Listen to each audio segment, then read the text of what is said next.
If day trading was as easy as it looks on social media, everyone would already be rich. But that's not how this actually works. Online trading looks exciting, charts flying, fast clicks, big wins, lifestyle clips. But what you don't see is what actually determines whether someone survives in this business. So today I want to talk to you about the 5 hard truths about day trading. Not to discourage you, but to set expectations properly. Because most people don't fail at trading because they're incompetent. They fail because nobody told them what it really looks like. These are the things I learned the hard way. And if you're early in your trading journey, this video might save you months or even years. The first hard truth about trading is that most days are boring. Social media makes it look like every session is full of opportunity, like there's always a trade to take, always something happening. But in reality, most good traders spend more time waiting than actually trading. A good trading day might consist of one trade. It might consist of no trade. Sometimes the best decision you make is walking away flat. This does vary a little bit for scalpers like myself, but I'll get into that later in this video. Disciplined trading doesn't always feel productive. It doesn't feel exciting, but it's healthy. If you feel bored while trading, that's not a sign you did something wrong. It's usually a sign you're being selective, and selectivity is where consistency starts. The second hard truth is that you're going to lose money while you're learning. Anyone who tells you they didn't lose money while learning how to day trade is either lying or selling you something. Losses are tuition in this business, and the real difference between traders who survive and traders who quit isn't whether they lose, it's how much they lose while they're learning the craft. This is where expectation matters so much. Early on, your job isn't to make money. Your job is to survive long enough to learn what does and doesn't work for you without blowing yourself up in the process. And I want to be honest about something here. I'm not a huge fan of paper trading long term.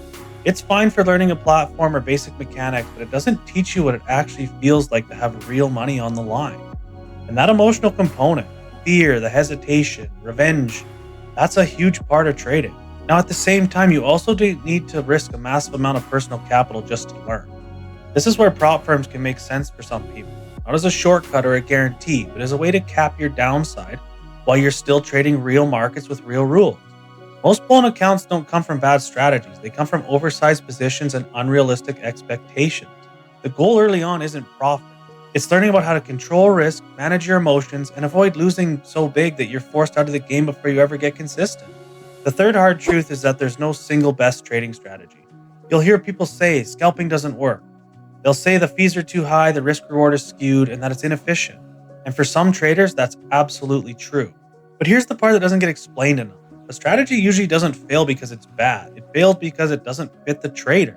I scalp because it fits how my brain works. I see micro pullbacks clearly. I understand short-term price action behavior better than I understand long-term predictions. For me, it's easier to consistently predict small, repeatable moves with accuracy than sit through bigger swings with uncertainty. That doesn't make scalping better, but it certainly makes it better for me. If you force yourself into a strategy that doesn't match your psychology, your patience, your schedule, or how you process information, it won't matter how good it looks on paper. The best strategy isn't the one with the best stats. It's the one you can execute calmly and consistently day after day without fighting yourself. The fourth truth is that overtrading feels productive, and that's why it's so dangerous. Taking trades feels like progress. Waiting feels like wasted time. But most accounts don't blow up because of one bad trade. They blow up because of 5 unnecessary ones. Boredom trading, revenge trading, the need to feel like you're doing something. You don't get paid for effort in trading, you get paid for your discipline. Sometimes the most profitable thing you can do is just sit on your hands and protect your capital. The fifth truth is that consistency is not exciting. There's no dopamine rush in small green days. There's no hype in flat sessions, and there's no flex in controlled losses. But that boring consistency is exactly what compounds over time. If you're chasing excitement, trading's going to punish you. If you're chasing stability, trading will reward you. When you stack all these truths together, you start to see the bigger picture. Trading isn't about being fast. It isn't about being flashy. And it definitely isn't about being right all the time. It's about risk control, emotional control, and showing up consistently without forcing outcomes. That's the part nobody posts online. Now, with all that being said, trading can still be very worth it. Not because it's easy, not because it's fast, but because it's one of the few skills where once you build consistency, it can actually scale very quickly.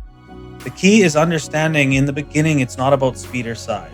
It's about building that foundation, the risk control, the discipline, the emotional control, so that when the opportunity expands, you're actually prepared to handle it. Trading feels slow early on because it's supposed to. That's the phase where you're learning how to protect your capital, recognize the patterns, and execute without forcing the trades. Once those skills are in place, the same setup that once felt small can start to compound faster, not because the market has changed, but because you did. That's why expectations matter so much in the beginning. If you rush the process, you blow yourself up before you ever get there. But if you respect it, you position yourself to take advantage of trading when it finally speeds up. So if trading feels harder than you expected right now, that doesn't mean you're failing. Most of the time, it means you're still building the part that makes long-term success possible. And the traders who don't skip this phase are the ones that are still around when trading finally begins to scale.